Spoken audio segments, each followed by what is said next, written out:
This time the Muslims are threatening the creators of South Park over, get this, the Prophet Muhammad depicted in a giant bear costume. Sure, South Park depicted Muhammad back in 2001 without incident. Then about 4 years later on came the Danish cartoon incident, where the Islamic nations decided that their Dark Age laws about anyone who draws the Prophet Muhammad should be put to death should be enforced on the rest of the world, and in the ensuing tantrum over 100 people died worldwide. Over 100 people died because of that. And now, seeing as South Park recently depicted Muhammad in disguise as a giant bear, they decided to oh so generously warn the creators of South Park that they will end up like Theo Van Gogh.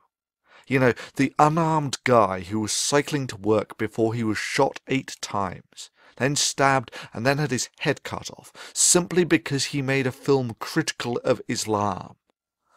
Bravo on a prime example of why your religion has no place in the first world. You see, all that barbaric stuff in the Quran about cutting off arms, legs, tongues, heads and so on, Sharia law you call it. You know, all that stuff that you actually enforce in the Middle East about stonings and whatnot. There's similar stuff in the Bible, you know, utterly destroy those who don't buy into the religion and stone disobedient children and whatever. However, ultimately, after 1,500 years of acting very much as you do now, it was convinced in the Enlightenment that that really wasn't the way forwards. Mankind moved forward out of the age of religion and into the broad sunlit uplands of the age of reason and the first world, and it's never looked back since. I mean, let me make this absolutely clear. The computer that you're sitting in front of watching this video on is a symphony of the fruit of scientific naturalism. You want to live in the first world? You want to live in the age of reason and taste its sweetmeats? That's really not a problem. But like every other religion, you can check your Iron Age baggage at the door, or else go back to the Dark Ages and live in that time warp called the Middle East, where the only glimmers of lights that permeate that dark, dingy human backwater is what spills over from your enlightened neighbours who have not shackled their minds to ignorance. Your alternative is to fight. The only way the nation that has lived in the Dark Ages for 800 years can, by terrorism. We're commanded to terrorize the disbelievers. And this is a religion, like I said. You're commanded to terrorize the disbelievers? The Quran says very clearly in the Arabic language, Turhibuna. This means terrorize them. It's a command from Allah. You know, like that Van Gogh guy you killed. Yeah, stabbing and shooting an unarmed man. Yeah, that's a showcase of the virtues of Islam. Such divine-inspired courage. After all, there's no better way of showing that yours is the religion of peace and enlightenment than by shooting and stabbing an unarmed man, and then threatening others with the same fate.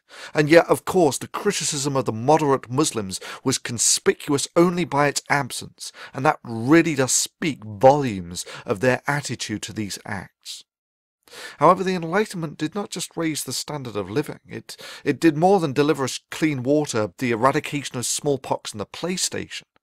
The rift between the prowess of the First World and the advanced warriors of Islam on the battlefield can be put in no lesser terms than the contrast between ants and gods. Those of us who have lived in the age of reason understand that with great power comes great responsibility, and that the power of the age of reason must never be allowed to fall into the hands of those from the age of religion. For there is no doubt in my mind that if such power were delivered into the primitive hands of a theocracy, that genocide of the infidel and doing Allah's work would be synonymous terms. But let's say that all your box cutters and shooting and stabbing unarmed filmmakers, you managed to actually threaten the enlightened world. And I mean threatened beyond crashing a few airliners. Your only achievement will have been to have awakened a sleeping giant and to have filled it with a terrible resolve. If you're going to pray to Allah for anything, beg him that you never meet the giant in such a mood.